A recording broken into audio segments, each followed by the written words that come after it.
All right, this is Daryl Mart with ApexInvesting.com, and I appreciate you for joining us for this part of the presentation on the Ultimate Hedge. And I want to highlight just some important notes that, talking with traders and going through this and doing the strategy myself over all this time, that I think are, really, really helpful, and things that you just need to be aware of that, I have sort of learned from as I've taught other traders how to do this strategy. And just want to pass those on. One of those is a hedge is to the floor if you're going long on the underlying, or to the ceiling if you're going short the underlying. It's not going to hedge you after that point. So, whatever the floor or ceiling is, that's the maximum price of the hedge.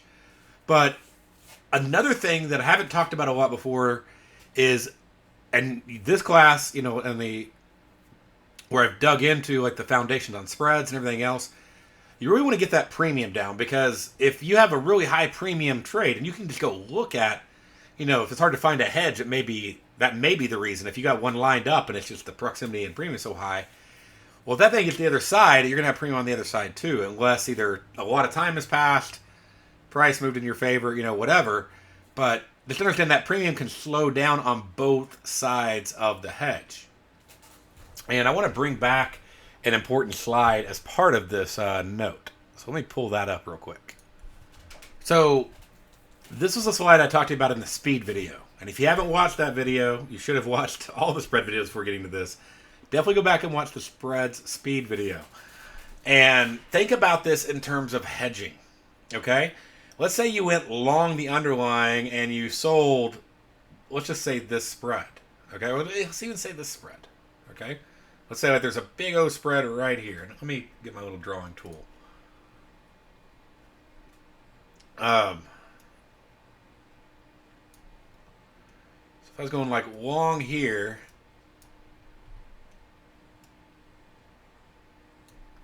and then I sold that spread, okay?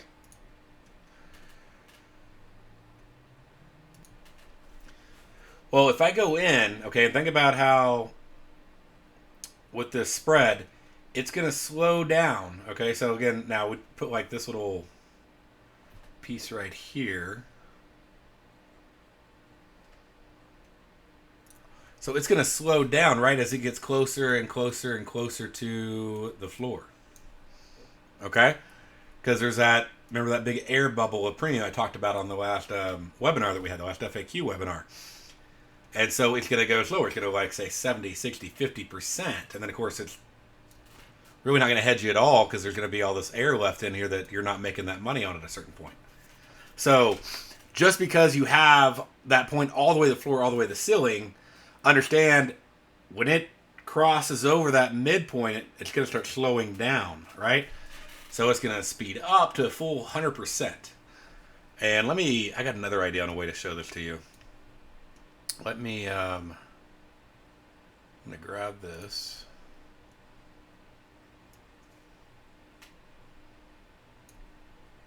Okay, so got that screenshot. And then let me grab another screenshot. Grab this right here.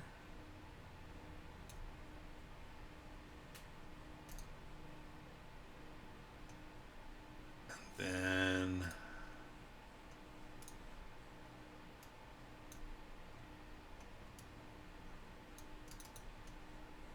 put this right here.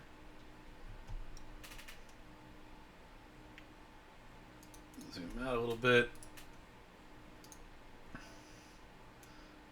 I'm going to shrink this down.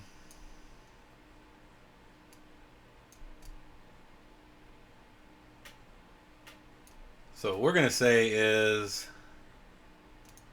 if you, let's just say bought here, okay? So you bought right there, and then let's say you went in and you sold this spread right here. Like this is your, your box spread, okay? Look at the speed. All right. Now it's a little bit slow, but it'll speed up. Like that's why I taught you that maximum formula. It'll speed up.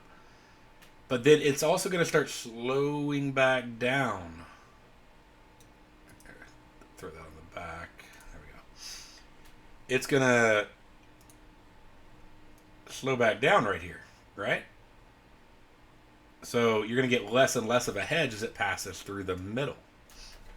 So you'll get that full hedge right down to the middle of it. So keep that in mind when you're looking at these, that your hedge is going to really cover you really well to the middle, okay?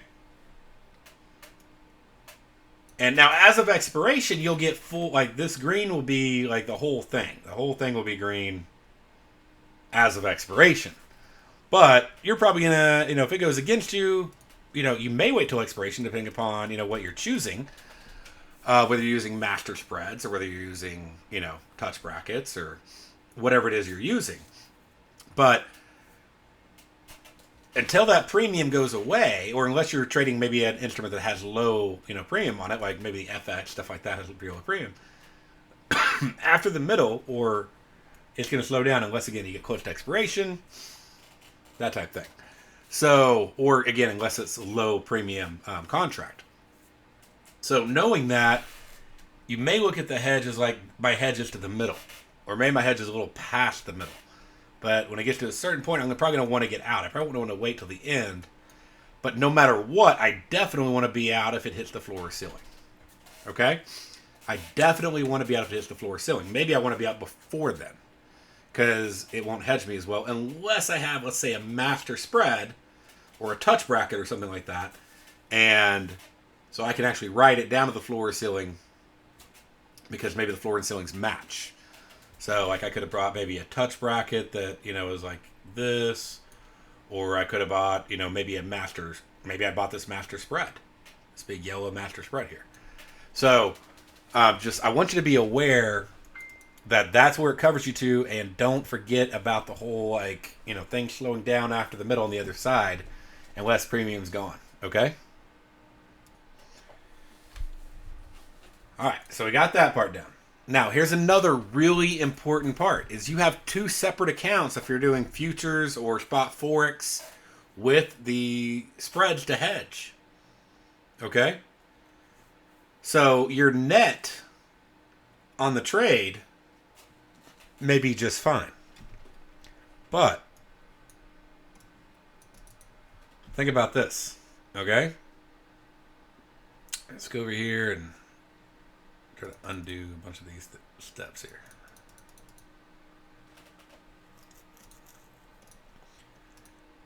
So what I want you to remember throughout this process is, let's say you're down $500, okay, or whatever, because you may have done multiple contracts, right? You may not have done one. And so you're in this contract and the market's going down and you're down, say, $500 in your futures. Okay, and maybe you're up 400 and let's say $50 on your spread trade. That's great.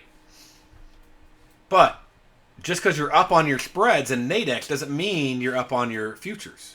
Like you may put that again. If you're down $500 on your futures account, that account is down $500 legitimately. You may be up $450 in Nadex, so you're only net negative 50. But your futures broker doesn't care how much money you have in Nadex and how much you're up. Okay? So you need to make sure you have the money available for the drawdown, even though you're making it on the other side. So you don't get it shut down, get a margin call, things like that. Okay? Now, if you're worried about that, there's a very simple solution. You can use the touch bracket contracts, or you could look at the spread contracts as well. Okay? But, we've talked about the advantages and disadvantages of those throughout the course. But just be aware that you need that money for drawdown in your futures account when you're making it over here. Now, you may only lose a couple $100, things go up on your spreads, and maybe you're making $600 on your futures. So just be very aware. Hopefully that's not a big problem, but if it does come up, you need the money there. Don't go in there with $1,000 and try to hedge, two S&P 500 futures. One, you want to have the margin for it, but two, you want to have the drawdown available, okay? So again, if that's a problem, just use the spreads or use the touch brackets. Especially if you want to mirror the market, the touch brackets on the indices right now, like S&P, Dow, Russell, and then of course the FX pairs, the spreads are great regardless. So either way. But just remember, you need money in both accounts. So again, you can use the weekly touch brackets. You can use the large daily near the market spreads as a replacement. Now, why would I say large daily? Again, coming back to this same screenshot, because a larger portion is going to be traveling at a 1-to-1 speed than on like a little bitty, spread over here where you're hitting 50%. This one's still at 90% over here on the daily. Okay? So you go with the 2-hour contract, it's going to slow down a lot faster than a daily contract is. So if you're trying to mirror the underlying, you're going to look at either the touch brackets or the daily near the market spreads. And you can even go onto the scanner and you can choose daily near the market spreads. So we literally just open it up, go to spreads, and we literally click daily near the market. There we go. There's our 2 daily near the markets. And I can see my widest one just by looking at the math. That's $400. That's $800, right? So here's my master spread, which will travel even further longer because it's the yellow one versus like the green one on here, right? So where is it? Like that's at 50% and master's still over here traveling at 80% of the speed. So just think about that when you're doing your trades. And again, if that's an issue, just supplement it. You have choices. You have options. You already have a Nadex account. Okay? So now some people will go, well, why would I even want to trade futures? When I can just do that? Well, a couple reasons. One is you may like the bid offer spread a lot better, especially like on indices, okay? At least right now until they get tighter on the touch brackets. 2 is you might like the open box strategy. We've had some pretty big moves lately. And so you may want that open box. A third reason, which I guess used to be a third reason. Third reason is you don't want to have to close your trade at 3 o'clock. You want to be able to trail that sucker. So like on FX or 415 or whatever. Well, now you have the touch brackets that go weekly. So that sort of takes care of that issue. Now the touch brackets and master spreads, you don't have to worry about any kind of margins changing. You don't have to worry about fluctuating P&L. And that was one of the things I mentioned this in the risk video. And I went into it. I was talking about, let's see here. Let me bring it up. I was talking about basically, I'll talk about that later because I said initial margin, right? I don't know if you remember that, but I was like, initial margin. I'll talk to you about that later. Well, on FX and on futures, okay, you put up your money. So let's say you're trading pound dollar. You may put up like $6,000 or $600 just to do a mini lot. But then you also, if you're getting a drawdown, you got to put up additional capital. So let's say if you're down $200, you got 600 plus like another 200 on top of that. Okay, if you're down, whatever, just depending on your size. But just the smallest size, like a mini lot. There are micros in some places, but that wouldn't apply to this. If you're doing mini lots, and you put up $600 margin, you're down $200. That's $800 out of your account. If you're trading it on spreads or touch brackets, that additional money isn't coming out of your account. Okay. So as it goes down, because you put your maximum risk up to begin with on the trade. And we'll talk about in the examples, sort of, considerations on touch brackets. Okay. But these are just like important tips I want you to, really have down and, have thought about. So it's not just I wish I would have known that lesson. That's the value of the course is I want you to learn from my mistakes. Okay. Or experience, whichever one it could be. So a lot of times I will use the intraday spreads, okay? Because a lot of times they will be cheaper. They will be better. And so I do actually like them for hedging, all right? I'm just aware of how they work, how that premium works. So maybe half of it's my hedge, but maybe 3/4 of it I know will cover most of my profit. If it takes time, it'll give me a full hedge, okay? But I will often use the intraday spreads to hedge myself. I will tell you, don't ignore the daily contracts. You would be surprised how many times I have seen, okay? Again, you'd be surprised how many times I've seen the daily contracts have almost the same risk as an intraday contract. It's like, well, why would I even choose a little bitty spread to hedge me if I could choose a big one for maybe $5 more? And that gives me like 10 more hours. Okay, I'll take it. And I showed you examples of that when we were doing like premium and all that stuff and talking about picking spreads and looking at FX spreads and how there's ones that, for 12 more hours only cost a few more dollars or something like that. Well, then, yeah, by all means, I'll choose that contract, So don't ignore the daily spreads and longer spreads, but just understand that often you're going to go towards your intraday spreads because they're cheaper. This can be great for hedging into news. So maybe you have a future or a touch bracket or something on or whatever. Be careful with the touch brackets on news, but maybe you have a future or whatever on, and you want to put a hedge on versus close the trade. Because if it goes in your direction, then hey, you're going to make a fortune. If it doesn't, well, you want to have insurance. And you don't just want to stop watch because it can pounce around pretty big. So you can put that on like right before a news trade and go directional. All right? You don't have to worry about premium and all that stuff if you're using, touch brackets or using the, the futures or the spot FX. You can use it to, as far as your directional trade. You can use it to lock in profits. So we talked about that in the last video where I said, hey, you can go in and you can actually put on another spread to hedge. And not in the ratio video, but in the, when we're talking about risk and proximity. It's like market moves in your favor, you can put another spread on. Moves in your favor again, you can put another spread on. So you could always add on additional spreads to lower your risk and help protect your profits, sort of as a similar to a stop loss or trailing stop type method, but allows you to not get stopped out. Again, it's possible the trade could go both directions. Okay, so you could put a trade on and it could fly in one direction, and you could take profit. It could come back, and your hedge could still make money. And don't forget, be creative. That's the fun thing about options. Is it's like an artist, and you have a palette. You can make strategies. So get creative with your hedges, and always make sure the hedge is the best choice. Sometimes just a spread or a touch bracket by itself may be better than a hedge. Okay, sometimes you may just want to do the underlying market, not do a hedge, put a stop. Then when it moves in your favor some, then put the hedge on. So depending upon implied volatility, depending upon where the floor and ceiling, because they don't always line up perfectly, right? So there's times where you may want to go on and, actually just do a spread or just do a touch bracket or just do an underlying market, and then maybe you move it, or maybe the spread's just the best choice because, like one of the ES examples I looked at in one of the previous videos we had, it's like, well, you might as well just do the spread. There was no big edge.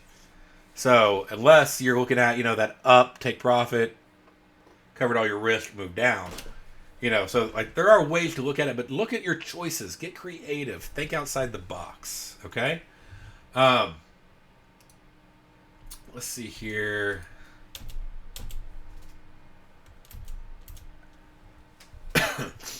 Remember, less time to expiration, less premium, less risk on the hedge combined, okay? The hedge will be, narrower when they're, the shorter term to expiration, but they'll often give you plenty of extra protection. So you don't need to use the all-day spread. Doesn't mean you can't use it, okay? But you don't need to always use the daily spread. And now if it's better, use it. But, definitely look at your different choices. Now, let's say once you're moving your trailing stop, you don't need the spread anymore. Doesn't mean you need to close it because maybe there's no value in it. But, if it had a $70 risk and, $60 are gone and you're up $120 on the other one, just trail your stop. You don't need to close the spread. But the biggest thing is, remember, after you've trailed your stop on your whatever, maybe you're manually trailing on a master spread, or manually trailing using the stop plugin on, your touch bracket, or maybe you're auto trailing on your underlying, or you're manually trailing on that. After that point, the spread's done its job. Once you've covered that risk on the spread, then it's all gravy from there. Okay? So you don't have to worry about every tick and all that stuff. And then, of course, you could either trail the stop or you could put another spread on to protect your stop. If the underlying was doing well, took profit, the spread's at max loss. Again, no reason to close it as a good reverse. Now, buying a Natick's call spread, as they call them, or box spreads, or however you want to call them, to hedge a short position is called a married call. It's the type of strategy it is in the options world. If you buy a call to selling an Natick's call spread to hedge a long position, is called a married put type of strategy. Okay, so in vanilla options, they use call options to hedge short positions, and they use put options to hedge long positions. So it's just married call, married put is the traditional name of the strategy. It's just with those, they don't work as well because they last like a week. and so they don't really have. They have a ton of premium in them. They move slower, and I know Nadex is working on releasing some weekly like spreads, call spreads. Um, be aware that a lot of times it is cheaper to do a daily spread than it is to do a weekly. Now the weekly will cover you like during the market close to open. Usually isn't a big issue, but that the way the theta works, whereas the time is just ticking away and pulling premium out, it's cheaper to. I've literally compared doing a spread every day to doing a 1 week like comparable spread on the options market. It's cheaper to do them every day. So you can always compare them and look at them. Just look at what it costs times 5 and look at a weekly whenever they come out. If they add the multiple layers of them. So again, but that's your just some terminology for you. Again, call and put have nothing to do with binaries. A bunch of these bucket shops call them call and put binaries. Call, buy, put, sell. I get the idea, but it's a marketing thing. Binaries are not calls and puts in any way, shape, or form. Okay? So just don't get those two things confused when you hear them. We call the contract the ultimate hedge, as the spread expires the same day. That's why it's ultimate, because expiring the same day, we have minimum theta premium. Okay? We get maximum gamma, pushing our delta to 1, giving us the best possible coverage, therefore helping to lower our risk. So more coverage for less money, higher gamma, faster delta, cheaper theta. That's why it's the ultimate hedge. And we covered that, again, all in the Spreads Foundations course. Now, long-term traders, or maybe you're trading touch brackets, like over the course of a week. And you got a signal, and it's going through the close. Like you're trailing it, and it's just still going. You can always close your future and reopen your future, okay, to avoid margin. And keep the margin break, depending upon your broker. Some brokers don't get you the margin break again until 9:30 the next day. Some give it to you right when the market opens back up. Or use touch brackets, you don't have to worry about margin changing, and you are still in that position. And then you can just put another spread on when the market opens back up if you want to. Okay? So, you can use this for longer term trades, trading over the close, if you're wanting to. So often it's cheaper to use spreads each day, open to close, like I talked about, than it is to use, a weekly contract to hedge with. I used to do that a lot, and that's why I got so excited. This is what made me excited about Nadex. This is why I love Nadex, is because I was using options, and I was using futures, options and forex, options and stock. And I'm like, oh my gosh, I can get a daily expiration, even a 2-hour expiration, all day. I'm this is fantastic. Because before it was my only choice was weekly. Okay? And which means my 50 went to 60, went to 70, over massive moves. So it really hurt the gamma and paid more in premium and theta and all that stuff. So I was super excited when I found these contracts. But they give you more coverage for less price, whether trading intraday or using them to hedge a weekly position. And let's see here. Some other things to be aware of